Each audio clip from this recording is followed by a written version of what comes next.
সালাম আলাইকুম। আজকের special Ghazwatul Hind. What is Ghazwatul Hind এ বিষয়ে একটু আলোকপাত করি।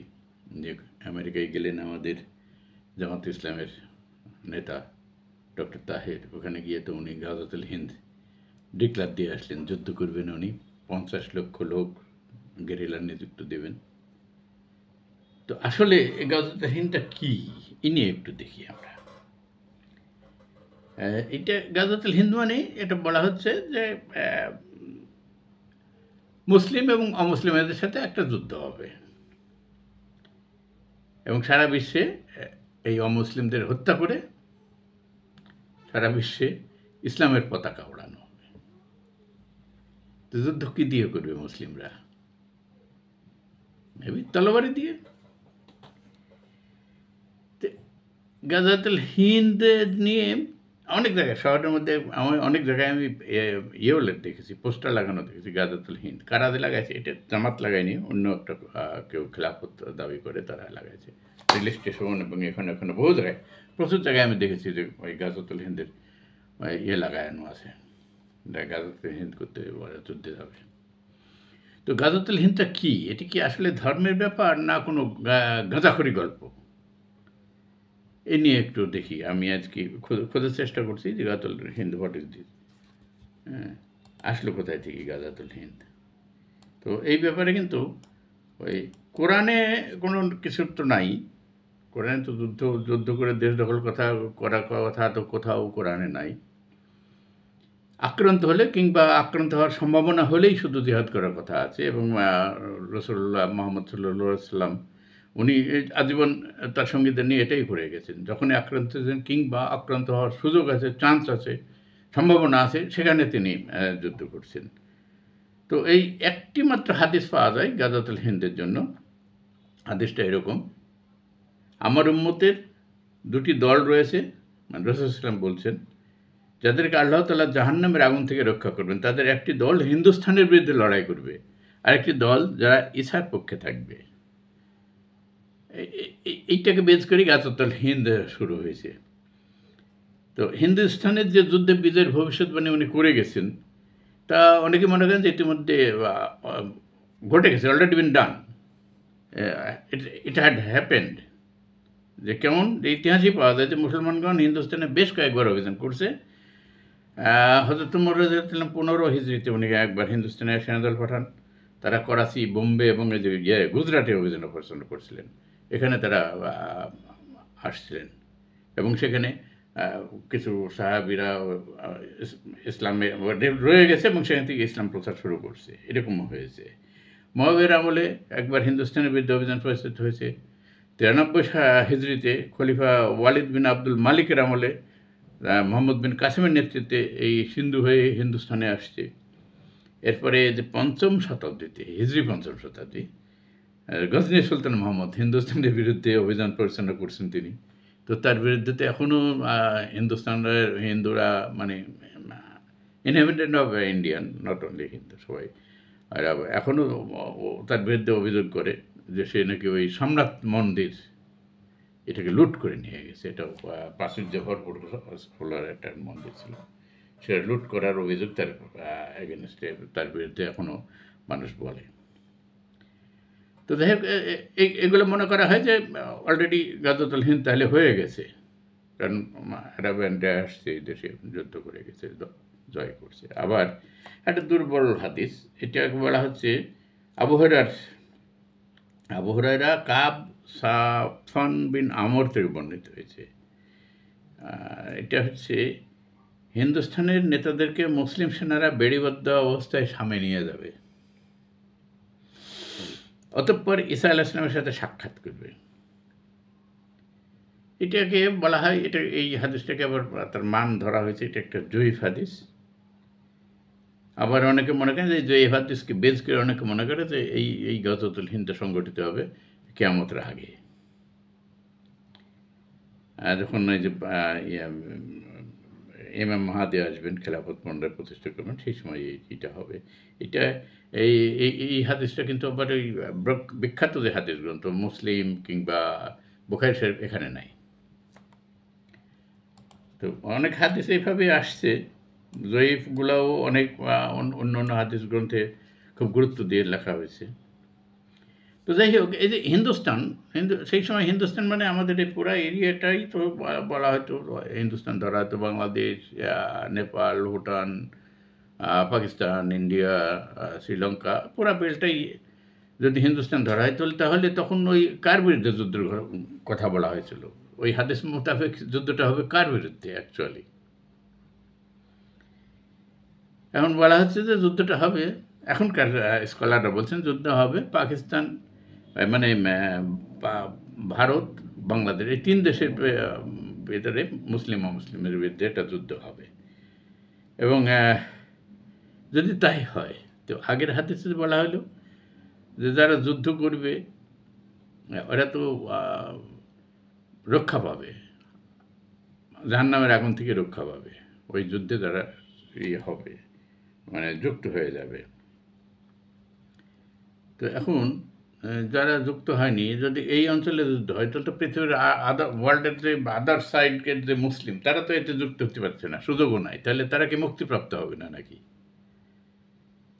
দেখা যাক একটা হাদিস, আরেকটা হাদিস, আবু হুরায়রা, রাসূলুল্লাহ আমাদেরকে হিন্দুস্তানের জিহাদ সম্পর্কে প্রতিশ্রুতি দিয়েছেন যে যদি আমি সেই জিহাদ পেয়ে যাই, মানে হুরায়রা বলছেন, তাহলে আমি আমার জান মাল সব কিছু তাতে ব্যয় করব। এতে আমি শাহাদত বরণ করি, তাহলে আমি হব সর্বশ্রেষ্ঠ শহীদ। আর যদি গাজী হয়ে ফিরে আসি, তবে আমি জাহান্নামের আগুন থেকে মুক্তপ্রাপ্ত হব। মানে ওই গাজওয়াতুল হিন্দে যারা অংশগ্রহণ করবেন, এবং তারা সবাই ওই জাহান্নামের আগুন থেকে রেহাই পাবে, মুক্তিপ্রাপ্ত হয়ে যাবে। তো তাহলে ওয়ার্ল্ডের আদার পার্টস অফ ওয়ার্ল্ড যেসব মুসলিমরা আছে, তারা তো এই সুযোগটা হয়তো আর পাবে না। তো তারা কীভাবে মুক্তপ্রাপ্ত হবে? একটা সন্দেহ থেকেই যায় এই হাদিসের কারণে। তো যাই হোক, আবু হুরায়রা আরেকটা জায়গায় বলছেন, ওই একই হাদিস, মোটামুটি বর্ণনা একই রকম, আমার সত্যবাদী বন্ধু রাসূলুল্লাহ আমাকে বর্ণনা করতে বলেছেন, আবু হুরায়রা বলছে, এই উম্মতের মধ্যে সিন্ধু ও হিন্দুস্তানের দিকে একটা যুদ্ধ অভিযান পরিচালিত হবে। আমি আবু হুরায়রা যদি সেই যুদ্ধটা পেয়ে যাই অথবা যুদ্ধ করতে গিয়ে শহীদ হয়, ওই একই কথা, তাহলে আমি মহা সৌভাগ্যবান। আর যদি আমি গাজী হয়ে ফিরে আসি, তাহলে মুক্তিপ্রাপ্ত হব। তো একই কথা আবু হুরায়রার নামে বেশ কয়েকটা গ্রন্থে এগুলা ঘোরায় ফেরায় লেখা হয়েছে। তো হযরত কাব রাদিয়াল্লাহু আনহু থেকে আর একটা বর্ণিত হাদিস, সেটা হচ্ছে জেরুজালেমের একজন বাদশাহ হিন্দুস্তানের নিকট একটা সৈন্যদল পাঠাবেন। সৈন্যদল হিন্দুস্তানের ভূমি জয় করে তা পদানত করবে। এর অর্থ এই পদানত করে এর অর্থ ভাণ্ডার দখল করবে। তারপর বাদশাহ এইসব ধন দৌলত ও বাইতুল মুকাদ্দাসে সাজিয়ে রাখবেন। এইসব ধন দৌলত ইন্ডিয়ার ওগুলো নিয়ে গিয়ে বাইতুল মুকাদ্দাসে রাখা হবে। সৈন্যদলটি হিন্দুস্তানের রাজাদের শিকল দিয়ে বেঁধে বন্দি করে তাদের নিকট উপস্থিত করবে, মানে ওখানে নিয়ে যাবে। প্রাচ্যের সকল এলাকায় তার বিজয় অর্জন করবে। দাজ্জালের আবির্ভাব পর্যন্ত তারা হিন্দুস্তানে অবস্থান করবে। এখন এই জেরুজালেম ইটসেলফ এটি তো অরক্ষিত। তো এখানে আবার লিজায় কীভাবে জমা করবে? গাজওয়াতুল হিন্দ করতে হিন্দুস্তানে যাবে কি? আর জেরুজালেমটাই অরক্ষিত। আবার আর একটা দিকে হযরত আত্রাত রাদিয়াল্লাহু বর্ণিত যে ইয়ামানি খলিফার নেতৃত্বে ইস্তাম্বুল ও রোম বিজয় হবে, তার সময় দাজ্জাল আত্মপ্রকাশ করবে, তার যুগে ঈসা ইবনে মারইয়াম অবতরণ করবেন এবং তার নেতৃত্বে হিন্দুস্তানের যুদ্ধ সংগঠিত হবে। তিনি হবেন হাশিমি বংশের লোক। গাজওয়াতুল হিন্দ বলতে ওই যুদ্ধ উদ্দেশ্যে যে ব্যাপারে আবু হুরায়রা বর্ণনা করেছেন, ওই গাজওয়াতুল হিন্দের ব্যাপারে আবার এটা বলা হচ্ছে। তো এখানে আবার রোম, ইস্তাম্বুল এসব জায়গায় যাবে আর কি। যাই, তো এগুলো সবই জয়েফ হাদিস। এবং শুধু জয়েফ না, হাদিস তো ম্যাক্সিমামই এরকম। হাদিস বলতে কোনটা আসল, কোনটা জয়েফ, কোনটা নির্ভুল, এটা তো বলা সম্ভব না। এখানে কোনটা যে নজরুল ইসলামের মুখ নিঃসৃত আর কোনোটা যে সাহাবীদের বানানো কথা, এটা কীভাবে বোঝা যাবে? কারণ রসুল সাল্লামের ইন্তেকালের অনেক দিন পরে হাদিস লিপিবদ্ধ করছে। হাদিস লিপিবদ্ধ করছে কারা? এরা সবাই অনারব। সিয়াসিত্তার যে ৬ জন প্রখ্যাত সংগ্রাহক হাদিস, এদের কারোই মাতৃভাষা আরবি ছিল না। তাহলে হয়তো যারা সংগ্রহ করছেন তাদের উদ্দেশ্য মহৎ ছিল, কিন্তু তাদেরও তো ৩০০-৪০০ বছর পরে, ২০০ বছর পরে তাদেরও তো যাচাই বাছাই করার কোনো উপায় ছিল না। লোকমুখে যা শুনেছেন তাই লিখেছেন। তো যাই হোক, সবচেয়ে বেশি হাদিস বর্ণনা করছেন হলো আবু হুরায়রা।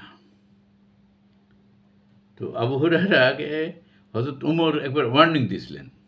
এটাও পাওয়া যায় যে তুমি যদি এর ফার্দার এই নবী সাহেবের নামে, রাসূল সাহেবের নামে যদি তুমি হাদিস বর্ণনা করো, তোমাকে আমি মদিনা থেকে ইয়েমেনে পাঠায় দেবো। ওইখানকার অরিজিন ছিল সে। তো হাদিস অনুযায়ী এখন দেখা যাচ্ছে যে মুসলমানদের বিজয় অর্জন হবে এবং মূর্তি পূজারী রাষ্ট্রপ্রধানের হাতে পায়ে শিকল-টিকল বেঁধে নিয়ে চলে যাবে। তো এই হিন্দ থেকে নিয়ে যাবে। তো এখন আল হিন্দ কোথায়? কোনটা আল হিন্দ?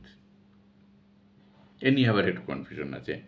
আল ইরাক ফি আহাদিয়া ওয়া আসারিল ফিতান ওয়াল মালাহিম একটা গ্রন্থ। এই গ্রন্থে হিন্দ বলতে আবার এই বসরা নগরকে বোঝানো হয়েছে। আবার কেউ বোঝে হিন্দুস্তানকে, কেউ মনে করে। তো ওখানে আবার বসরাকে বোঝানো হয়েছে। তো এখন হিন্দটা কোথায়?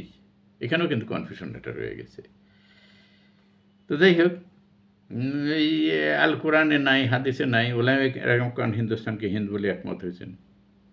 এটা সাহাবীরা তো চলে গেছেন। এখন এখনকার যুগের ওলামায়ে কেরাম যারা আছেন তারা বলছেন যে হিন্দ মানে হিন্দুস্তান। তো আমাদের ডক্টর সাহেব এই হিন্দুস্তানের বিরুদ্ধে ডক্টর তাহের প্রস্তুতি নিচ্ছেন। ওই অতীতের মুরব্বীরা ওলামায়ে আকরাম যা বলে গেছেন তাদের উপর ভর করে করছেন। তাই ঠিক আছে। এখন এই ওলামায়ে কেরামের মাঝেও কিছুটা আবার মতানৈক্য আছে। ওলামায়ে কেরামের মধ্যে কেউ আবার মত দিয়েছেন যে ৭১২ খ্রিস্টাব্দে মোহাম্মদ বিন কাসিমের ভারত বিজয়ের মাধ্যমে গাজওয়াতুল হিন্দের শুরু, যা পরবর্তীকালে সুলতান আমল এবং সর্বশেষ মুঘল আমল পর্যন্ত বিস্তৃত ছিল।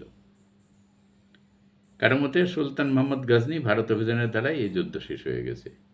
আবার কারো মতে ঈসার আগমনের পূর্বে ইমাম মেহেদীর নেতৃত্বে সংঘটিত। মানে এই ওলামায়ে একরামগুলাও এক না, তাদেরও ভিন্ন মত কোনটা গাজওয়াতুল হিন্দ হবে।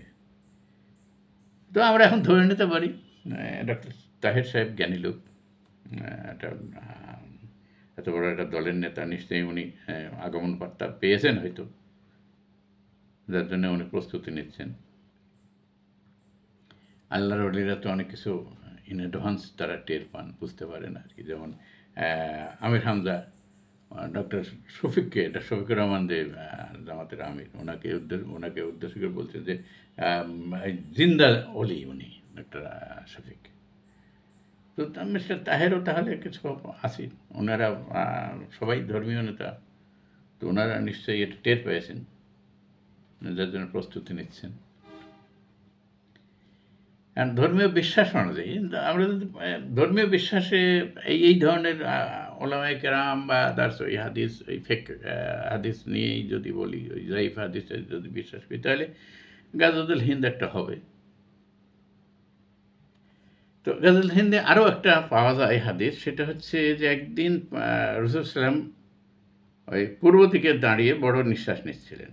এটার আবার কে বলছেন, এটার কোনো ইয়ে পাওয়া যায় না, হাদিসটা কে বললেন। এর একটা রেফারেন্স দেওয়া হয়েছে যে কিছু সাহাবীর নাম উল্লেখ করা নেই হাদিসটাই। তো রাসূল পূর্ব দিকে তাকে লম্বা নিঃশ্বাস নিচ্ছিলেন, দীর্ঘশ্বাস।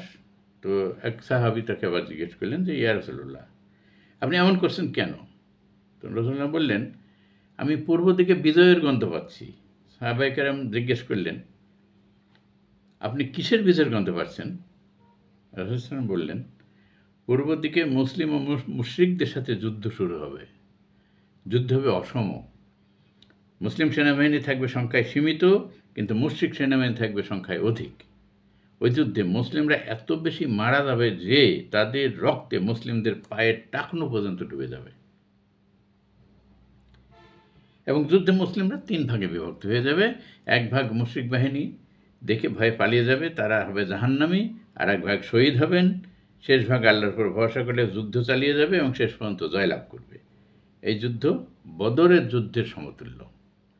এই সময় মুসলিমরা যে যেখানেই থাকুক না কেন তারা যেন সেই যুদ্ধে শরিক হন। এই একটা হাদিস। কতখানি অথেন্টিক এটা তো সন্দেহ তো রয়েই গেছে, কোনো হাদিসই তো অথেন্টিক, কতখানি অথেন্টিক এটাতে আবার কোনো সাহাবীরও নাম নেই। যাই হোক, তাহলে বোঝা যাচ্ছে যে কোনোটাই ভবিষ্যৎবাণী হাদিস দ্বারা সমর্থিত নয়। কারণ হাদিসগুলো সনদের গ্রহণযোগ্যতা নিয়ে ইসলামের স্কলারদের মধ্যে বহুত আছে, মতবিরোধ আছে। অলি আল্লাহদের ভবিষ্যৎবাণীগুলোকেও যোগ হয়ে গেছে ইসলামিক স্কলার ওই ভিতরে ঢুকাই দিয়েছে হাদিস বলে। যেমন যে শাহ বাহাউদ্দিন নকশবন্দি রহমতুল্লাহ আলাইহ, মুজাদ্দিদ আলফিস সানি রহমতুল্লাহ আলাইহ, শাহ অলিউল্লাহ দেহলভী রহমতুল্লাহ, এই প্রমুখ চিন্তাবিদ ইসলামিক চিন্তা, এরা কিন্তু আবার গাজওয়াতুল হিন্দের ভবিষ্যৎবাণী করে গেছেন, এরাও করছেন। এখন গাজওয়াতুল হিন্দ হতে পারে, আমার ধারণা এটা একটা যুদ্ধ হতে পারে এবং সেটা হবে পানি নিয়ে।